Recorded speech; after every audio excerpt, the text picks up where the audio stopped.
Assalamualaikum warahmatullahi wabarakatuh. Perkenalkan, nama saya Nisla Andari, mahasiswi semester 5 Pendidikan Sejarah Universitas Sultan Ageng Tirtayasa, dan rekan saya Ansori, Anida Fitri, dan Ibnu Muhammad Ibnu Fadilah.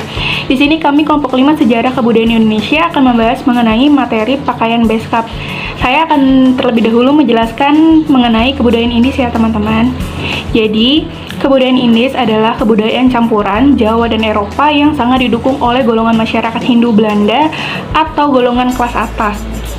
Perkembangan kebudayaan campuran Belanda dan pribumi Jawa menimbulkan adanya proses historis kebudayaan Indis, yaitu gaya hidup yang campuran. Kebudayaan ini sudah muncul sejak tahun 1870. Saat itu jumlah wanita Belanda semakin banyak, maka semakin sering terjadi pernikahan antara wanita Belanda dengan orang-orang pribumi. Saya Anida Fitri Nur Hidayati akan menjelaskan tentang kebudayaan Indis yang jenisnya pakaian. Jadi, Inggris ketika berkuasa di tanah Jawa pada masa Gubernur Jenderal Raffles pada tahun 1811 sampai 1816, dalam waktu singkat berhasil mengubah wajah dunia pakaian pribumi.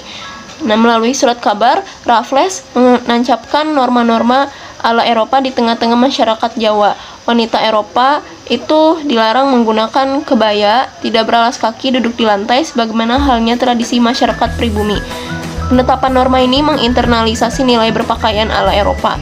Joko Sukiman dalam buku Kebudayaan Indis dan Gaya Hidup Masyarakat pendukungnya di Jawa memaparkan persentuhan budaya ini menjadikan masyarakat Hindia mulai mengenakan pakaian ala Eropa, memakai sepatu, mengenakan celana panjang, dan berjas bagi kaum pria-priai.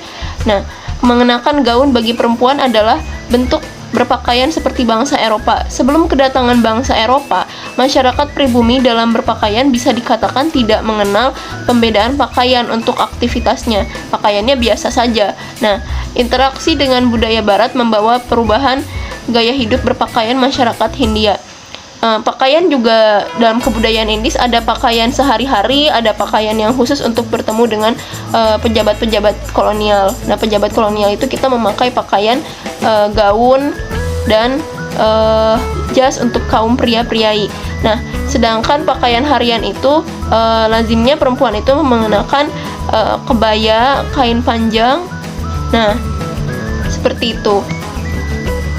Assalamualaikum warahmatullahi wabarakatuh. Saya Ansori. Di sini saya akan melanjutkan pembahasan mengenai perkembangan pakaian gaya Indis. Nah, pada perkembangannya di abad 19 hingga ke-20, gaya berpakaian ini dipadu-padankan dengan cara berpakaian tradisional pribumi.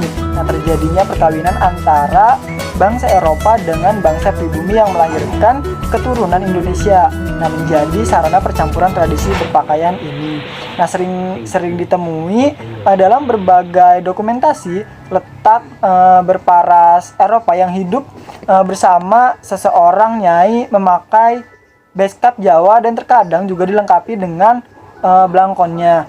Dalam adegan film Sang Pencerah, di mana Kiai Ahmad Dahlan dalam beraktivitas di organisasi Muhammadiyah terkadang berpenampilan ala lelaki Jawa dan ada kalanya berpakaian seperti manajer Belanda. Nah, begitupun juga dengan siswa-siswa yang beliau didik di sekolah Belanda. Pakaian yang digunakan dikombinasikan antara pakaian tradisional Jawa dengan pakaian bangsa Eropa. Nah, inilah salah satu fragmen gaya hidup kebudayaan Indis yang terbentuk di wilayah Nusantara. Nah, hal ini mencerminkan bahwa terjadi interaksi dan percampuran.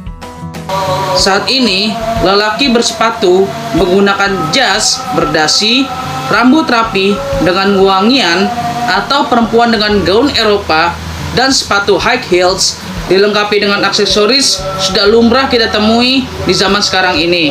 Ketika kita akan berpergian keluar rumah, bahkan dalam kondisi tertentu akan terlihat aneh jika pakaian yang digunakan tidak sesuai dengan agenda dan kondisi yang sedang dijalani. Dalam dunia fashion, kolonialisme telah mengintegrasikan gaya hidup barat untuk masyarakat modern Indonesia. Kesimpulannya adalah beskap atau jas tertutup adalah jenis kemeja pria resmi dalam tradisi Jawa untuk dikenakan dalam acara-acara resmi atau penting. Busana atasan ini diperkenalkan pada akhir abad ke-18 oleh kalangan kerajaan-kerajaan di wilayah Forsten Landen, namun kemudian menyebar ke berbagai wilayah pengaruh budayanya.